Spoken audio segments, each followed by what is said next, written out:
All right, let's get right into it. Today, we're pulling apart a cyber heist that honestly, it sounds like something straight out of a movie. We're talking about Operation Lazarus Trap. And trust me, this is way more than just another data breach. It's a story about a truly invisible enemy and an absolutely brilliant defense. So, you can forget all about those loud, blaring alarms and flashing red lights you see in films. This whole thing started exactly like the slide says, with a whisper. An attack so quiet, so subtle, that only the most advanced systems could even tell something was there. And that whisper? Well, it had a name. The 27017 Ghost. I want you to just picture a very faint rhythmic pulse of data, like a digital heartbeat, hiding in plain sight. It was disguised as the most boring routine server activity you can possibly imagine, which made it almost impossible to spot. So, the big question is, how in the world do you catch a ghost? Let's take a look at how this phantom was even detected in the first place. Now, this wasn't caught by some off-the-shelf antivirus or your standard company firewall. No way. This was spotted by a really advanced system called BioStack. You can kind of think of it like a digital immune system for the network, one that's built to find these really subtle signs of sickness that normal security tools would just completely miss. And the hiding spot the attackers chose? It was genius.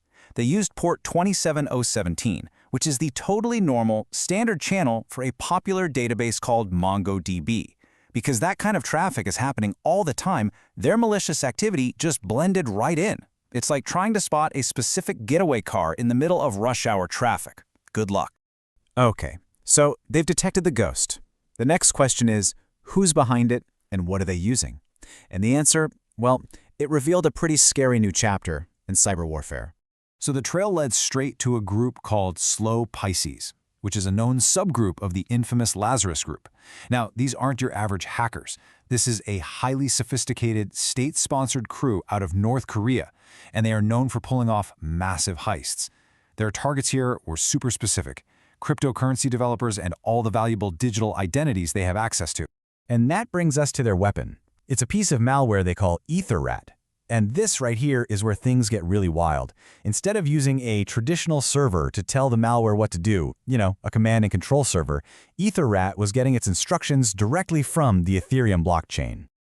The method they used, called ether hiding, is actually pretty straightforward when you break it down. You can see the 3 steps here. First, the malware reaches out to 9 random public computers or nodes on the Ethereum network. Then, it just listens for instructions that are hidden inside a smart contract, which is just code stored in the blockchain.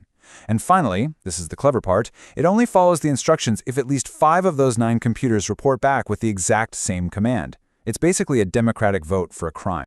And this table here really shows you why this is such a game changer. A traditional attack has one command server. That's a single point of failure. Defenders find it, they block it, game over. But with ether hiding, the command center is scattered all over the world. It's decentralized. There's no single server to shut down. It's practically invincible to normal takedown methods. And that's why this number, 9, is so important. By making the malware get a majority vote from 9 separate public sources, the attackers built a system that is incredibly resilient. I mean, think about it. To stop it, you'd have to compromise 5 of those nodes at the exact same time. It's next to impossible. So, you can't fight a decentralized weapon with a centralized defense. It just doesn't work. The defenders at AegisNet knew they couldn't just block this attack. They had to get creative. They decided to plant a seed of deception. Let that sink in for a second. Your first instinct in any cyber attack is to build a wall, right? To block, to defend. But the AegisNet team, they did the complete opposite. They didn't build a wall. They built a mirror, a trap that wasn't designed to stop the attacker, but to actually lure them deeper in so they could study them and turn their own tools against them. And this was the bait. A totally fake poison credential specifically engineered to look like the ultimate prize. It was designed to be absolutely irresistible, a digital siren song just sitting there waiting for the attacker to find it. This whole counteroffensive had a formal name, the Kiss-Velma Protocol.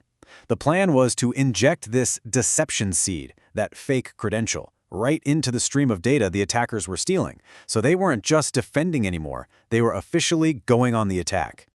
So the trap was set. The bait was out. All the defenders could do was wait and watch. But, as it turns out, they didn't have to wait very long. The hunter was about to walk right into the snare. And it happened fast. We're talking minutes. The operator on the other end, probably thinking they just hit the jackpot, took the bait. They tried to use that poisoned Lazarus trap credential. And the very second they did that, boom, they weren't in the real system anymore. They were instantly and silently redirected to a honeypot. A honeypot is basically a digital cage, a perfect replica of the target system where the defenders can watch every single move the attacker makes, all in a safe, contained environment. And inside that digital cage, oh man, the attackers gave up everything. This table here, this is the gold mine of intelligence they got from the trap.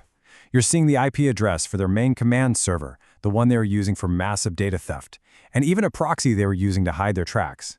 They basically handed the defenders a complete blueprint of their operation. But this was the grand prize. This long string of text is the address of that Ethereum smart contract. This was the digital treasure map, the brain of the entire operation. By getting this, the defenders now had the master key to the whole kingdom. So what's the big takeaway from this incredible cat-and-mouse game? Well, Operation Lazarus Trap wasn't just about one successful defense. It was really a preview of what the future of cyber warfare is going to look like. You know, this whole incident proves that the battlefield has fundamentally changed. Attackers are weaponizing the very decentralized tech that we're all excited about. And that means our defenses can't just be about building higher walls. They have to be smarter, more creative, using deception to turn the tables. The biggest threats now aren't the loud ones that smash down the door. They're the quiet ones that just blend in. And all of this leaves us with a really critical question, one we all need to be thinking about.